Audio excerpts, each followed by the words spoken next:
Hello, friends, and welcome to another episode of the Foundation Worldview podcast, where we seek to answer your questions so that you can equip the children that God has placed in your care to carefully evaluate every idea they encounter and understand the truth of the biblical worldview. I'm your host, Elizabeth Urbanowicz, and I'm thrilled that you've joined me for another episode today. Today's question says, as we are studying the Old Testament, especially the minor prophets like Hosea, how can we explain the idea or concept of prostitution or harlotry to young kids, like 4 to 10 years old? Now, I love this question simply because I'm really passionate about equipping children to read, interpret, and apply scripture. And I know that so many Christian parents and educators and church leaders would not even take children through the minor prophets like Hosea. So just the fact that this parent is asking questions about how can I take my children through the concept of prostitution or harlotry as we read through Hosea, I think that's such a wonderful question. Now, before we dive down deep into this, I would just ask that you would consider liking and subscribing to this podcast if you found it beneficial to make sure that you never miss a future episode, and also ask if you would consider writing a review and sharing this content with those within your sphere of influence so that we can equip as many children as possible to understand the truth and goodness and beauty of the biblical worldview. Now, as we think through explaining more difficult concepts to little ones, I think one of the first things that we need to make sure we do is don't freak out. That when we encounter concepts in scripture, such as prostitution or harlotry, it's really easy for us to get really nervous and embarrassed and choked up and not sure what to do or what to say. So the first thing is just don't freak out. Okay, stay calm, and keep reading. And I think, especially as we're thinking through more difficult concepts in scripture, and particularly those related to sexual sin, it's important for us to think through these concepts ahead of time before we're reading about them in the text with these children that God has placed in our care. Now, if we do that, then we can come up with a game plan. If you find yourself not even realizing that something's going to come up in the text and you're just reading through it and you're thinking, oh my goodness, I haven't thought through this, I didn't realize this was coming up. One thing that's always easy to do is just to say to these children that God has placed in our care, you know what? This word that we just covered, or this thing that the story is talking about, I'm not really sure how I can best explain it to you right now. I'm going to need a few minutes or maybe a day, to think through how to explain it to you, and then we'll come back together and we'll talk about it. Just make sure you don't wait several days or a week, because that gives kids plenty of time to ask others, to Google things where they might come up with responses that are either A, inaccurate, or B, give detail that's just not appropriate for their age level. So if you encounter something like this and all of a sudden you're thinking, oh my goodness, I haven't thought through this ahead of time, it's okay to take a step back and say, you know what? I don't know how to explain this well right yet, but in a few minutes or tomorrow, I'll know much better how to explain it to you, and we'll come back together and talk about that. And usually kids are not fazed by that. Now, as we think through talking through just difficult concepts in scripture, I think there's a few questions that we can ask ourselves in any situation that will really help us know, how do I best explain this to the children that God has placed in my care? Now, the first question that I think is really important for us to ask ourselves is, what does my child need to know in order to understand the story?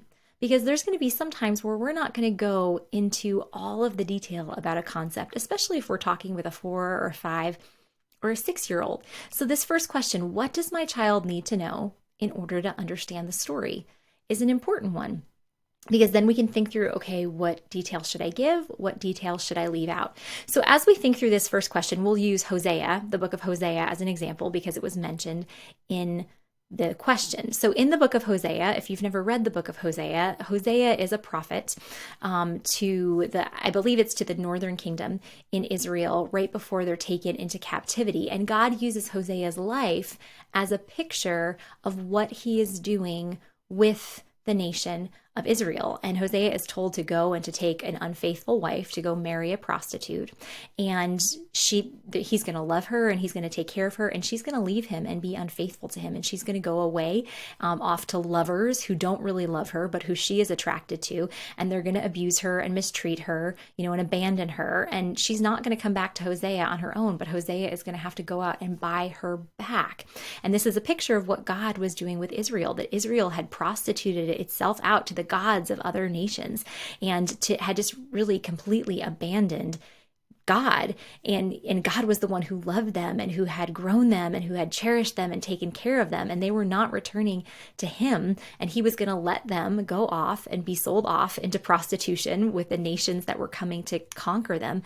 And God was saying that he was going to remain faithful to them. So in this book of Hosea, our children, if they're going to understand this book as we read through it with them, they're going to need to know that harlotry or prostitution is unfaithfulness between a husband and a wife. Okay, they need to understand that harlotry or prostitution is unfaithfulness between a husband and a wife. Because if they don't understand this, they're not going to have any idea of what's going on in Hosea's life, and they're not going to have any idea of the lesson that God is trying to teach the nation of Israel through it. So that's the first thing, okay? What does my child need to know in order to understand this story? In order to understand the story of Hosea, our children need to know that harlotry is unfaithfulness between a husband and a wife. The second question that I think is important for us to ask ourselves is, what level of detail is age appropriate? The person asking this question asked, how should I do this with a 4-year-old through a 10-year-old? The level of detail you're going to give a 4-year-old is a lot different than the level of detail you're going to give a 10-year-old. And so with this example of Hosea, if we're working with children who are 7 and under, just, an age appropriate level of detail for them to know is harlotry is breaking the marriage vows or promises. That harlotry is breaking the marriage vows or promises. If we're talking about children 8 on up, we can go into a little bit further detail, and we can say that harlotry is breaking the marriage vows by becoming one flesh with someone who is not your spouse. So that second question, what level of detail is age appropriate? For kids 7 on down, they just need to have that picture. It's breaking the marriage vows. It's breaking the marriage promises. When they're 8 on up and they understand more about sex and sexuality, we can include just a little bit more detail and say that it's breaking these marriage vows by becoming one flesh with someone who is not your spouse. Okay, so the first question is, what does my child need to know in order to understand the story? Second question is, what level of detail is age appropriate? And then the third question I think we need to ask ourselves is, how can I explain this using age appropriate vocabulary? Okay, so when we think about explaining to kids 7 on down what harlotry is, the way I explained it before is that harlotry is breaking marriage vows. That might not be super understandable for a 7-year-old or a 4-year-old. So I would think, okay, what words could I use to explain this to a child that's 4? And I could say, okay, harlotry is when a husband or a wife breaks the promise that they made to stay with their spouse forever.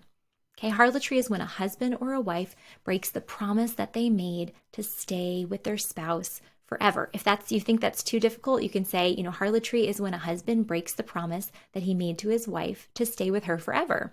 Or harlotry is when a wife breaks the promise that she made to her husband to stay with him forever. And then explain, instead of staying with their spouse, instead of staying with their husband or wife, they live with another man or another woman that they like. Okay, so it's not just leaving the spouse, it's leaving the spouse for another person. So just think through, how can I say this in words that are easy for my 4-year-old or my 5-year-old to understand? When we're thinking about, okay, how can I explain this to an 8-year-old, a 10-year-old in language that they can understand? The way I described it when we looked at, what level of detail is age appropriate, we said that they're going to need to know that harlotry is breaking the marriage vows by becoming one flesh with someone who's not your spouse. So a way to explain this to an 8-year-old, a 9-year-old, 10-year-old, we can just say harlotry is when a husband or wife breaks their marriage promise by having sex with someone who is not their spouse. Okay, again, harlotry is when a husband or wife breaks their marriage promises by having sex with someone who is not their spouse. So when we think through these three things, what level, what do they need to know in order to understand the story? What level of detail is age appropriate? And then how can I explain this in developmentally appropriate vocabulary? We can have a game plan moving forward for any concept that we're going to encounter in Scripture so that they can understand it. Now, another thing to think through is if you are a parent who has kids of multiple ages and you're reading, like let's say you're reading through the book of Hosea with your 4-year-old, your 6-year-old, your 7-year-old, and your 10-year-old. When you're all together, you're going to explain everything. You should explain everything in the version for kids 7 and younger. Okay, so that way your little ones are not exposed to too much. And then when you're working with your 10-year-old or any child that's over the age of 7, you can say, okay, you know what, when we talked before, about harlotry is when a husband or a wife breaks the promise that they made to stay with their spouse and they live with someone else together. You might not have understood this, but what I was talking about is they're actually choosing to have sex with a person who is not their husband or not their wife. And so that's a sin against their husband or their wife, and it's a sin against God. And so you'll just have that conversation with the older children when they're on their own. Again, I just really want to affirm for the person who wrote in with this question that this is a wonderful question, because we should be thinking, how can we take our kids through the entirety of Scripture so that they understand God's big story? And I think with just a little bit of preparation ahead of time, we can make sure that as we're reading through different books of the Bible, what we're doing is developmentally appropriate so that our kids can understand the big story, yet they don't have more detail than is necessary. Well, that's a wrap for today's episode, but as always, my prayer for you as we leave this time together is that God would richly bless you as you continue to faithfully disciple the children He's placed in your care. I'll see you next time.